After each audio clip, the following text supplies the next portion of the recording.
जय माता दी दोस्तों, स्वागत है आपका हमारे YouTube चैनल पर। आज आप इस वीडियो में सुनेंगे हरतालिका तीज की व्रत कथा। तो आइए करते हैं कथा को प्रारंभ। जिनके दिव्य केशों पर मंदार यानी आग के पुष्पों की माला शोभा देती है और जिन भगवान शंकर के मस्तक पर चंद्र और कंठ में मुंडों की माला पड़ी हुई है, जो माता पार्वती दिव्य वस्त्रों से तथा भगवान शंकर दिगंबर वेश धारण किए हैं, उन दोनों भवानी शंकर को मैं नमस्कार करता हूँ। कैलाश पर्वत के सुंदर शिखर पर माता पार्वती जी ने श्री महादेव जी से पूछा, हे महेश्वर, मुझसे आप वह गुप्त से गुप्त वार्ता कहिए जो सबके लिए सब धर्मों से भी सरल तथा महान फल देने वाली हो। हे नाथ, यदि आप भली भांति प्रसन्न हैं, तो आप उसे मेरे सम्मुख प्रकट कीजिए। हे जगतनाथ, आप आदि मध्य और अंत रहित हैं। आपकी माया का कोई पार नहीं है। आपको मैंने किस भांति प्राप्त किया है? कौन से व्रत तप या दान के पुण्य फल से आप मुझको वर रूप में मिले हैं? श्री महादेव जी बोले, हे देवी, यह सुन, मैं तेरे सम्मुख उस व्रत को कहता हूँ जो परम गुप्त है। जैसे तारांगणों में चंद्रमा और ग्रहों में सूर्य, वर्णों में ब्राह्मण, देवताओं में गंगा, पुराणों में महाभारत, वेदों में साम और इंद्रियों में मन श्रेष्ठ है, वैसे ही पुराण और वेद सब में इसका वर्णन आया है, जिसके प्रभाव से तुमको मेरा आधा आसन प्राप्त हुआ है। हे प्रिय, उसी का मैं तुमसे वर्णन करता हूँ। सुनो। भाद्रपद यानी कि भादो मास के शुक्ल पक्ष की हस्त नक्षत्र संयुक्त तृतीया यानी तीज के दिन इस व्रत का अनुष्ठान मात्र करने से सब पापों का नाश हो जाता है। तुमने पहले हिमालय पर्वत पर इसी महान व्रत को किया था, जो मैं तुम्हें सुनाता हूँ। पार्वती जी बोली, हे प्रभु, इस व्रत को मैंने किस लिए किया था, यह मुझे सुनने की इच्छा है, सो कृपा करके कहिए। शंकर जी बोले, आर्यव्रत में हिमालय नामक एक महान पर्वत है, जहाँ अनेक प्रकार की भूमि अनेक प्रकार के वृक्षों से सुशोभित है, जो सदैव बर्फ से ढके हुए तथा गंगा की कलकल ध्वनि से शब्दायमान रहता है।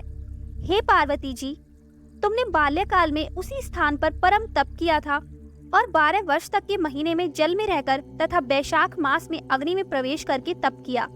श्रावण के महीने में बाहर खुले में निवास कर अन्न त्याग कर तप करती रही। तुम्हारे उस कष्ट को देखकर तुम्हारे पिता को बड़ी चिंता हुई। वे चिंतातुर होकर सोचने लगे कि मैं इस कन्या की किससे शादी करूं। इस अवसर पर देवयोग से ब्रह्मा जी के पुत्र नारद जी वहां आए। देवर्षि नारद ने तुम शैलपुत्री को देखा। तुम्हारे पिता हिमालय ने देवर्षि को अर्घ्य पाद्य आसन देकर सम्मान सहित बिठाया और कहा, हे मुनीश्वर, आपने यहाँ तक आने का कष्ट कैसे किया? कहिए, क्या आज्ञा है?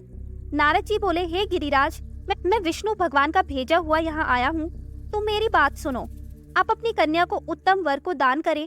ब्रह्मा, इंद्र, शिव आदि देवताओं में विष्णु भगवान के समान कोई भी उत्तम नहीं है। इसलिए मेरे मत से आप अपनी कन्या का दान भगवान विष्णु को ही दे। हिमालय बोले, यदि भगवान वासुदेव स्वयं ही कन्या को ग्रहण करना चाहते हैं और इस कार्य के लिए ही आपका आगमन हुआ है, तो वह मेरे लिए गौरव की बात है। मैं अवश्य उन्हें ही दूंगा। हिमालय का यह आश्वासन सुनते ही देवर्षि नारद जी आकाश में अंतर्ध्यान हो गए और शंख, चक्र, गदा, पद्म एवं पीतांबरधारी भगवान विष्णु के पास पहुँचे। नारद जी ने हाथ जोड़कर भगवान विष्णु से कहा, प्रभु, आपका विवाह कार्य निश्चित हो गया है। इधर हिमालय ने पार्वती जी से प्रसन्नता पूर्वक कहा, हे पुत्री, मैंने तुमको गरुड़ ध्वज भगवान विष्णु को अर्पण कर दिया है। पिता के इन वाक्यों को सुनते ही पार्वती जी अपनी सहेलियों के घर गई और पृथ्वी पर गिरकर अत्यंत दुखित होकर विलाप करने लगी। उनको विलाप करते हुए देखकर सखी बोली, हे देवी, तुम किस कारण से दुख पाती हो, मुझे बताओ, मैं अवश्य ही तुम्हारी इच्छा पूर्ण करूंगी।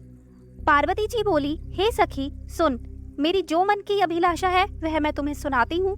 मैं श्री महादेव जी को वरण करना चाहती हूँ। मेरे इस कार्य को पिताजी ने बिगाड़ना चाहा है, इसलिए मैं निस्संदेह इस शरीर का त्याग करूंगी। पार्वती के इन वचनों को सुनकर सखी ने कहा, हे देवी, जिस वन को तुम्हारे पिताजी ने न देखा हो, तुम वहीं चली जाओ।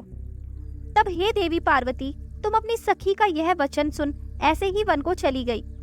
पिता हिमालय ने तुमको घर पर न पाकर सोचा कि मेरी पुत्री को कोई देव, दानव अथवा किन्नर हरण करके ले गया है।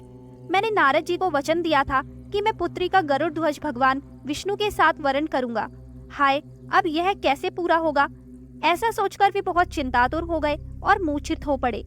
तब सब लोग हाहाकार करते हुए दौड़े और मूर्छा दूर होने पर गिरिराज से बोले कि हमें आप अपनी मूर्छा का कारण बताओ।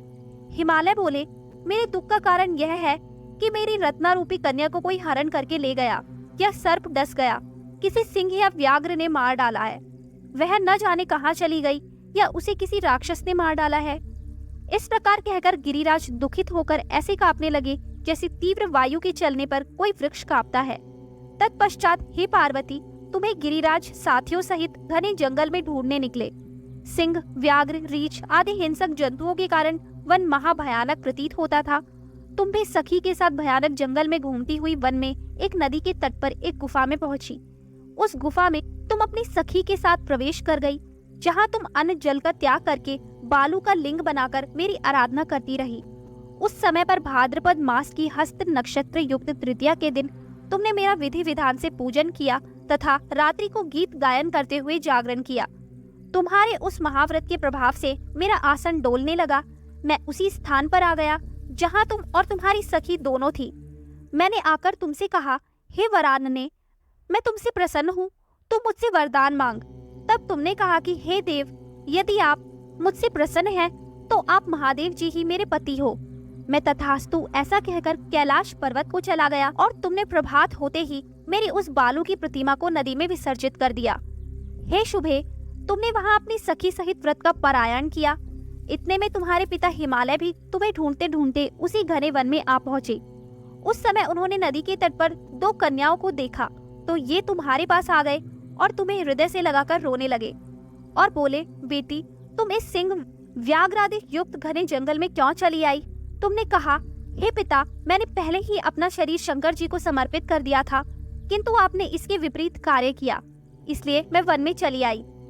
ऐसे सुनकर हिमवान ने तुमसे कहा कि मैं तुम्हारी इच्छा के विरुद्ध यह कार्य नहीं करूंगा। तब वे तुम्हें लेकर घर को आए और तुम्हारा विवाह मेरे साथ कर दिया। हे प्रिय, उसी व्रत के प्रभाव से तुमको मेरा अर्धासन प्राप्त हुआ है। इस व्रतराज को मैंने अभी तक किसी के सम्मुख वर्णन नहीं किया है। हे देवी, अब मैं तुम्हें यह बताता हूँ कि इस व्रत का यह नाम क्यों पड़ा। तुमको सखी हरण करके ले गई थी, इसलिए हरतालिका नाम पड़ा। पार्वती जी बोली, हे स्वामी, आपने इस व्रतराज का नाम तो बता दिया, किंतु मुझे इसकी विधि एवं फल भी बताइए कि इसके करने से किस फल की प्राप्ति होती है। तब भगवान शंकर जी बोले, इस स्त्री जाति के अच्युतम व्रत की विधि सुनिए। सौभाग्य की इच्छा रखने वाली स्त्रियां इस व्रत को विधि पूर्वक करे। केले के खंभों से मंडप बनाकर उसे वंदनवारों से सुशोभित करे। उसमें विविध रंगों के उत्तम रेशमी वस्त्र की चांदनी ऊपर तान दे।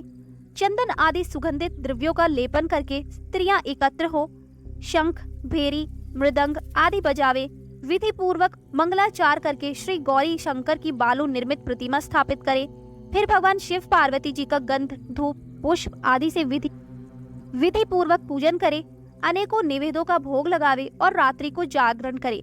नारियल, सुपारी, जवारी, नींबू, लौंग, अनार, नारंगी आदि ऋतु फलों तथा फूलों को एकत्रित करके धूप, दीप आदि से पूजन करके कहे, हे कल्याण स्वरूप शिव, हे मंगल रूप शिव, हे मंगल रूप महेश्वरी, हे शिवे, सब कामनाओं को देने वाली देवी, कल्याण रूप तुम्हें नमस्कार है। कल्याण स्वरूप माता पार्वती, हम तुम्हें नमस्कार करते हैं। भगवान शंकर जी को सदैव नमस्कार करते हैं। हे ब्रह्मा रूपिणी जगत का पालन करने वाली माँ, आपको नमस्कार है। हे सिंह वाहिनी, मैं सांसारिक भय से व्याकुल हूँ, तुम मेरी रक्षा करो। हे महेश्वरी, मैंने इसी अभिलाषा से आपका पूजन किया है।